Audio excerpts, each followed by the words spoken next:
Hi everyone, it's Dr. Kristen D'Souza. Today we're going to talk about the relationship between your sleep and your stress.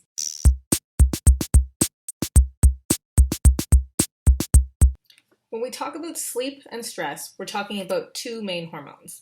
One is melatonin, which is your sleep hormone. The other is cortisol, which is your stress hormone. Both of these hormones follow what we call a diurnal cycle. What this means is that they generally follow the same pattern every day over the span of a 24-hour period. Let's take melatonin for example. Melatonin should be high in the morning but slowly comes down as you wake up. It's fairly low all day and then tends to rise slowly in the evening when you're trying to fall asleep.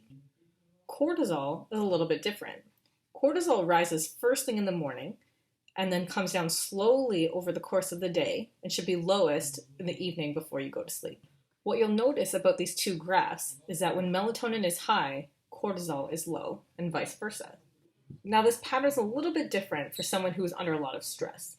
Whatever the reason for the stress, the result is that your cortisol levels are much higher later in the day than they should be. Now take a look at this graph. In this graph you'll notice that the cortisol is too high later in the day, towards the evening, which means this is not a great opportunity to allow the melatonin to rise. This will in turn affect the quality of sleep. So what does this night of sleep look like? This night of sleep could look like excessive dreaming, falling asleep on the couch before bedtime, being physically exhausted but mentally wired. And that means thinking, anxiety, worry, overthinking, negative thinking.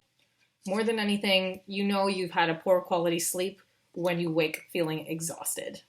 This is my very simplified explanation of how your sleep and your stress are closely connected. I'm Dr. Kristen D'Souza. See you next time.